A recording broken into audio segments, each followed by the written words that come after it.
Hey everyone, Victor is here, and in this video I want to talk about the radical polymerization reactions. We are going to talk about the mechanism of the reaction, including the initiation, propagation, and termination steps. We'll talk about a unique feature of the radical polymerization reactions called branching, and we'll look at a few examples at the end as well. So let's jump right into our initiation step with the typical initiators that we are going to see in those reactions. And probably the most common one that you are going to encounter is going to be the third butyl peroxide. We use peroxides quite often because the oxygen-oxygen bond is relatively weak and it breaks comparatively easily. If we compare the oxygen-oxygen bond dissociation energy to, let's say, carbon-carbon or carbon-hydrogen bond, we're going to see that oxygen-oxygen bond is 2 to 3 times weaker than a typical bond in organic molecules. Which means that if we subject it to a very mild heat, we are going to have a homolytic cleavage or the bond dissociation,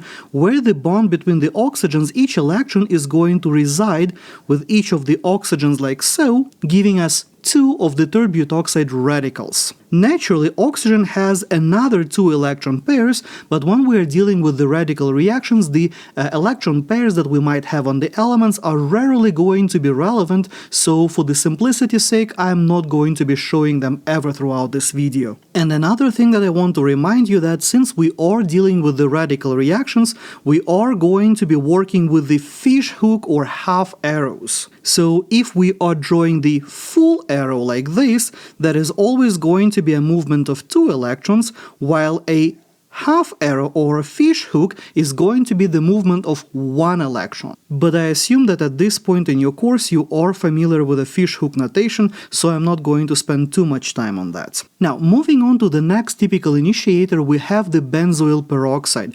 Here we have a very similar situation to our third butyl peroxide in the sense that we have the oxygen-oxygen bond, and if we were to subject our molecule to heat, that bond is going to break homolytically as well, giving us 2 of the following radicals. This radical is not very stable either, and we are going to see that it's going to break further like so, releasing the carbon dioxide and the benzene radical or phenyl radical if you want to call it this way. And because the CO2, the carbon dioxide that we are forming right over here, is a gas that simply flies away, this reaction is extremely thermodynamically favorable. So benzoyl peroxide is an excellent starting point for the radical reactions because this molecule breaks up comparatively easily. And another common radical initiator that you are probably going to be seeing is AIBN, which stands for the azobis isobutyronitrile, which is also a molecule that is not super stable upon heating, and what that guy does, it's going to break to make the nitrogen, so we are going to be breaking 2 carbon-nitrogen bonds on this molecule, so our fish hook arrows going to look like this, where we are going to eliminate this nitrogen in the middle of the molecule, and essentially at the end of this reaction we are going to get 2 of the following radicals with a nitrile, and N2, which is similarly to the last example, is a gas, so it's going to just fly away. So the most common radical starting points that we are going to see in our mechanisms are going to be the third butoxide radical, the benzene radical, and this nitrile radical. And the cool part is it really doesn't matter which radical starting point, which initiator we are going to use, so I'm going to collectively call them R dot, and whenever I'm going to be showing my mechanisms, I'm just going to be showing this R dot instead of a specific radical initiator, and just so you know, it can be either of those 3 guys or pretty much anything else that you might see within the scope of your course. It really doesn't matter. And so now when we know how the reaction going to start, we are going to move to the propagation steps. And in this case, I'm just going to start my example with the easiest possible example with the ethylene and some sort of R dot. And the very first step that we are going to be seeing here is that our R dot is going to interact with our double bond. So we're going to show half arrow from the R dot, half arrow from the double bond, and another half arrow residing with the carbon of one of our carbons of the alkene. That going to give us the following radical, where the new bond that I have just formed, it's right over here between my R, between my initiator and my alkene. Now, from this point, what's going to happen, we don't really have any other reagents, we only have our alkene present, so we are going to bring the next equivalent of our alkene, and the newly formed radical that we have here is going to react with that second equivalent of our alkene. Like in the previous case, the reaction here is pretty straightforward. One arrow from the radical, one arrow from the alkene, one arrow back to one of the carbons of the alkene, and as the result we are going to get a new elongated chain, again with the radical at the end. So the R was my initiator, then this green portion, that was my first equivalent of the alkene, and this orange portion over here, that is the next part of the chain that I have added to my reaction. And the reaction going to keep on going and going and going until we have a very long chain. And when it comes to our polymers, typically we are not going to draw this endlessly long chain. Instead, we are going to show our repeating unit. In this particular case, our repeating unit was ethylene, which we opened up to make our chain. So our repeating unit has two carbons, so you can show it with a zigzag in the parenthesis with the N that shows that we have multiple of those units, or you can draw it out in the Lewis form, just like what I did over here. Also, you have probably noticed that I am no longer showing this R, because due to the length of my chain, whatever that R was and wherever it is in the chain, it is pretty much irrelevant. We have a really long train of thousands upon thousands of our repeating units, and at the end of that chain we have little r somewhere. So who cares about that r? It is statistically insignificant. So whenever we are showing the structure of our polymer, either when we are showing that in the long form like this, or we are showing that as a part of our repeating unit using this type of annotation, we are never going to show this r because, as I said, the r is statistically negligible. Now, as I've mentioned, this was the simplest possible example. But what happens if our monomer, the molecule that we're trying to polymerize, what if that monomer is non-symmetrical, like in the case of the styrene over here? If I took my styrene and I'm trying to react it with some sort of R, from the mechanistic standpoint there is not going to be much difference. One fish hook coming from R, one fish hook coming from the double bond, another one is going to reside with one of the carbons of the double bond, and as a result we are going to end up with the following radical over here. Notice that whenever you have a non-symmetrical monomer and when you are starting your polymer chain, always make sure that you are showing the most stable possible radical.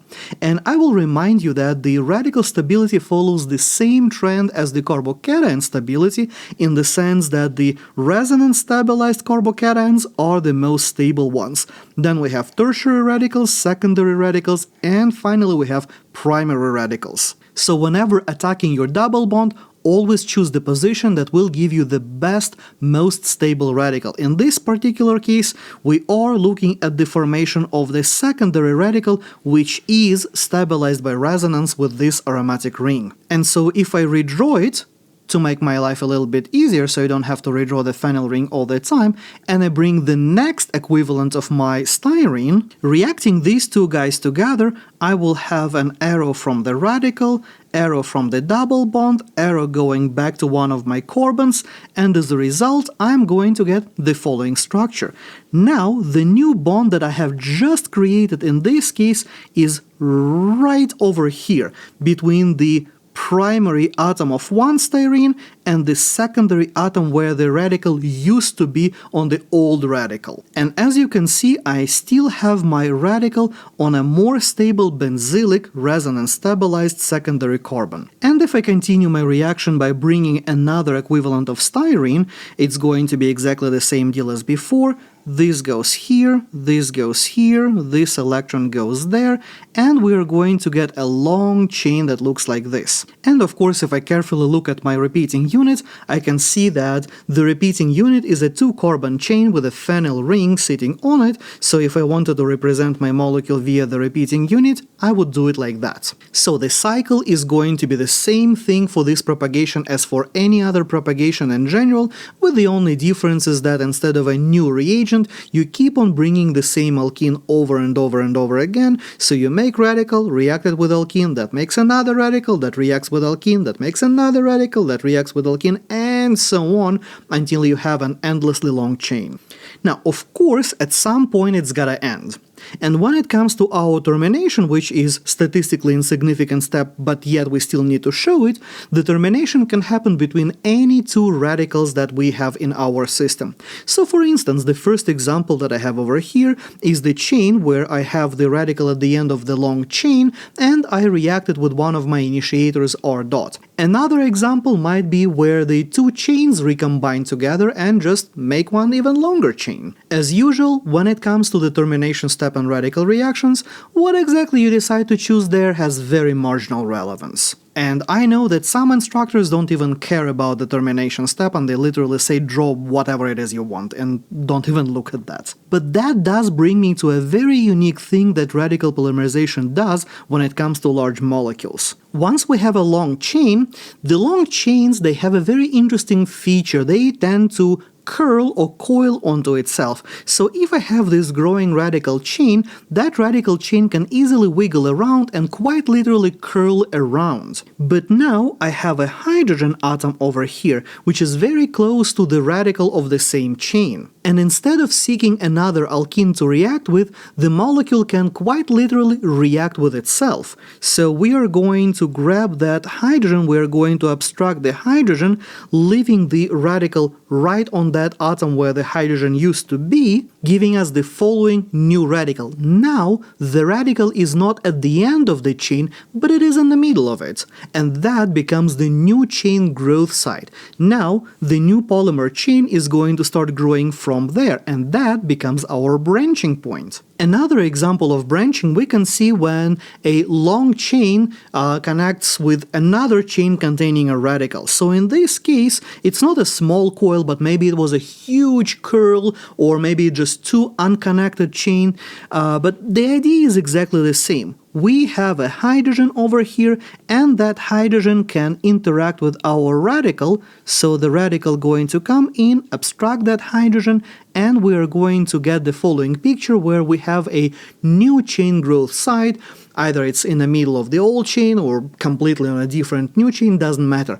We have the radical somewhere in the middle of the chain, and now the chain can start growing from that point. And the fun part is, using different technologies, we can kind of control it to some extent, and that gives you the polymers with the same molecular formula, but drastically different branching patterns, and because of that they're going to have different physical properties. One of the examples that you are probably familiar is the high pressure versus low pressure polyethylene. The two polymers that are made from the same starting materials but have drastically different physical properties. One is very hard and rigid, while another one is stretchy and easily malleable. And since we're talking about the examples, here are a couple of examples that we have already seen today in this video. That is the polyethylene, my first example, and polystyrene, my second example. The other common examples of polymers that you are going to encounter in your class include PVC or polyvinyl chloride, polyacrylate with the polyethyl acrylate, the example that I have on the screen, and polyisoprene or naturally existing rubber. As a bit of an exercise, I encourage you to draw the mechanism for all of these polymers because chances are one of those might show up on the test. But in a nutshell, that is your radical polymerization. So as always, thank you for watching. If you like this video and learned something new today, boop the like button, let me know about this in the comments below, subscribe for more, and I will see you next time.